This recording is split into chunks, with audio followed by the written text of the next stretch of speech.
आदरणीय राष्ट्रीय महासचिव नवीन किशोर सिन्हा जी। नवीन, अभी आपने मेरे संबोधन को अगर सुना होगा तो जो इस कार्य समिति का एजेंडा है उस पर हम लोगों ने चर्चा की है। आज की इस कार्य समिति के जरिए पूरे देश में जो सांगठनिक इकाइयां हैं उनके सामने क्या लक्ष्य होगा, आने वाले समय में वार्षिक कैलेंडर क्या हमारा होगा, जो हमारा लक्ष्य है सशक्त सबल हिस्सेदारी और जो राजनीतिक तौर पर लगातार सिमटता हुआ हमारा आधार है, हमें अपने खोए हुए गौरव को हासिल करना है। और उस दिशा में आज की बैठक में जो प्रस्ताव लिए जाएंगे, जो प्रस्तावों के खंडों पर चर्चा होगी, उसके आधार पर हम आगे की रणनीति तय करेंगे। सर, आज क्या करना चाहते हैं और चित्रकूट लोग इसकी वैसे मेरे को इसकी आवश्यकता होती नहीं आमतौर पर। हाँ ना माइक ले लीजिए अच्छा रहा। आपके प्रश्न का उत्तर देने से पहले मैं एक बात गुजारिश करना चाहता हूँ। भैया राजीव भैया से कोई असहमत हो सके ऐसी कोई संभावना होती नहीं है, क्योंकि जो वो कहते हैं वो अकाट्य होता है, तथ्यों पे आधारित होता है। लेकिन मैं आज उनसे थोड़ा सा असहमत होना चाहता हूं।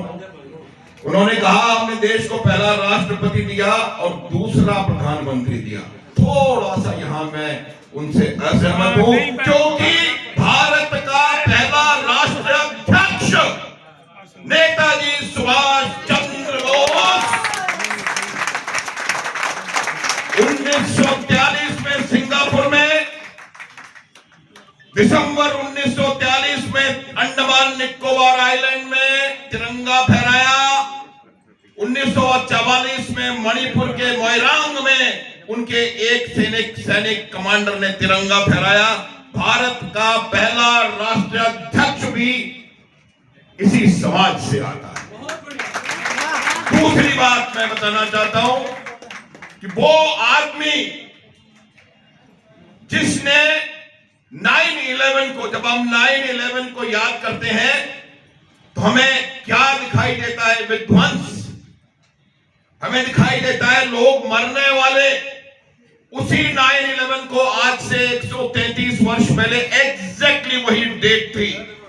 एक कायस्थ ने, 30 वर्षीय कायस्थ ने अंतरराष्ट्रीय धर्म सम्मेलन में शिकागो में सनातन संवाद की ऐसी परिभाषा पूरे विश्व के वक्षस्थल पर लिखी जो आज तक दुनिया जानती है। आप गूगल करके देख लो, दुनिया के सर्वश्रेष्ठ व्याख्यानों में से एक स्वामी विवेकानंद के द्वारा दिया गया 9/11 1893 शिकागो। आज से हम 9/11 को न्यूयॉर्क के लिए नहीं, शिकागो के लिए जानना चाहिए।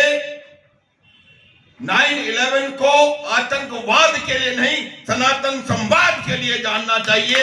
और ये जो मैसेज है ये एक ऐसे कायस्थ ने दिया। उसके अलावा स्वतंत्र भारत का सबसे बड़ा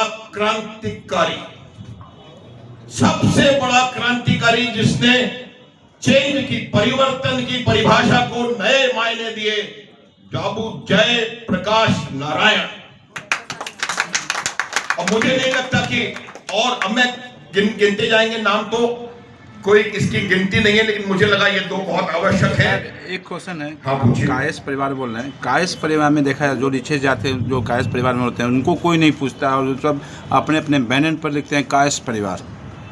नहीं, मैं समझा नहीं, प्लीज दोबारा। कायस्थ परिवार में गरीबों लोगों को जो देखा जाता है, अभी कायस्थ परिवार में जो इच्छा है उनके बेटा बेटे, उनको कायस्थ परिवार कोई मदद नहीं करता। जितने बैनर कायस्थ परिवार के, देखिए हो सकता है आपका जो ऑब्जर्वेशन है वो हो सकता है सही हो, मैं मानता नहीं उस बात को, लेकिन हो सकता है ऑब्जर्वेशन सही हो।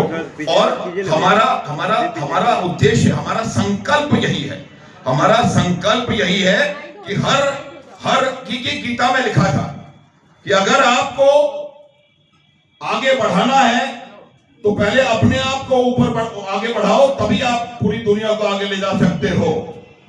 वही हम करने का प्रयास कर रहे हैं।